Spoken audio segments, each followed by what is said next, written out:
उत्तर प्रदेश में निकाय चुनाव में बीजेपी को बड़ी जीत हासिल हुई है। सभी 17 नगर निगमों में बीजेपी के उम्मीदवार जीते हैं और ये बड़ी बात इसलिए है कि इससे पहले के जो चुनाव हुए थे उनमें 2 या 1 सीटें ऐसी हुआ करती जिसमें बीजेपी को चुनावी जीत नहीं मिलती थी। ऐसे में जब उत्तर प्रदेश में 6 साल पुरानी सरकार हो,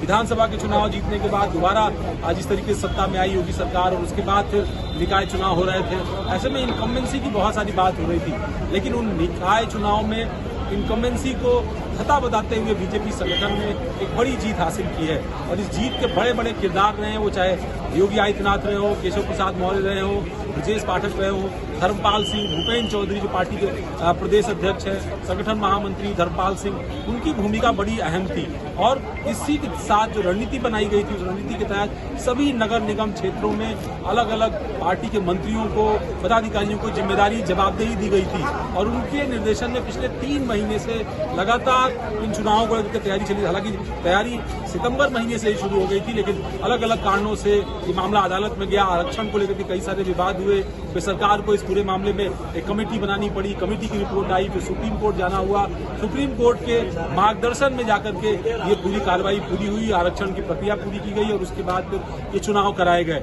ऐसे में इन चुनावों का संदेश क्या है? संदेश ये बहुत साफ तौर पर दिखाई पड़ता है कि जो वोट हासिल करने में वो कहीं न कहीं वोट बैंक उससे खिसका है। खासतौर पर नगर निगमों में यहाँ पर बड़ी संख्या में जो उसके उम्मीदवार थे वो या तो तीसरे नंबर पर भी रहे, हालांकि ज्यादातर सीटों पर नंबर 2 की पार्टी रही समाजवादी पार्टी, लेकिन बड़ी संख्या में ऐसी भी सीटें रही जहाँ पर कांग्रेस पार्टी या बीएसपी के उम्मीदवार ने उसके उम्मीदवार से ज्यादा वोट पाया। ऐसे में बड़ी चुनौती है और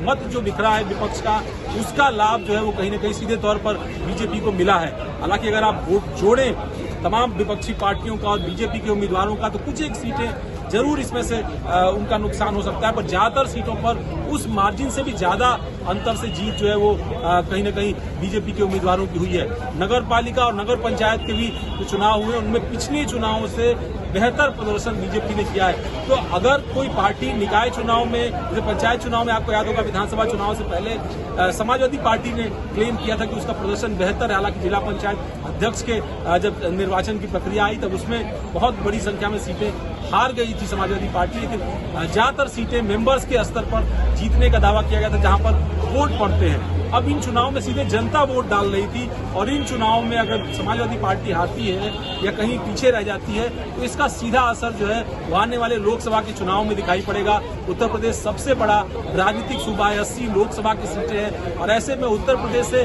2014 और 2019 के लोकसभा चुनाव में बड़ी सफलता बीजेपी को मिली थी। दिल्ली की सरकार बनने में सबसे बड़ा 2014 और 2019 के लोकसभा चुनाव में बड़ी सफलता बीजेपी को मिली थी। दिल्ली की सरकार बनने में सबसे बड़ा किरदार अगर किसी देश का था तो उत्तर प्रदेश का था। और ऐसे में जब चुनाव हो रहे हैं इस वक्त उत्तर प्रदेश के अंदर और उन चुनाव में बड़ी सफलता योगी आदित्यनाथ के नेतृत्व मिलती है। योगी आदित्यनाथ ने खुद 13 दिनों के अंदर 65 सभाएं की हैं, कई रोड शोज की हैं। इससे पहले दिसंबर के महीने में भी करीब 22 सभाएं योगी आदित्यनाथ ने की थी, लगभग सभी नगर निगमों का दौरा किया था। एक माहौल बनाने की कोशिश मुख्यमंत्री ने की थी और उसी माहौल से कहीं न कहीं जीत की तरफ बढ़े। उनकी चुनावी रैलियों को अगर आप देखें तो योगी आदित्यनाथ जिस तरीके से उत्तर प्रदेश के अंदर न दंगा है सब चंगा है इस तरह के नारे लगाए, माफियाओं पर अटैक किया, ये एक बड़ा संदेश था। और लॉ एंड ऑर्डर एक ऐसा मुद्दा उभर करके सामने आया जिसमें शायद अगर विकास को लेकर के कुछ लोकल मुद्दे भी रहे हों, जैसे अखिलेश यादव ने चुनाव के आखिरी चरणों में जरूर लखनऊ के अंदर, गोरखपुर के अंदर कुछ जगहों पर लोकल मुद्दे उठाने करके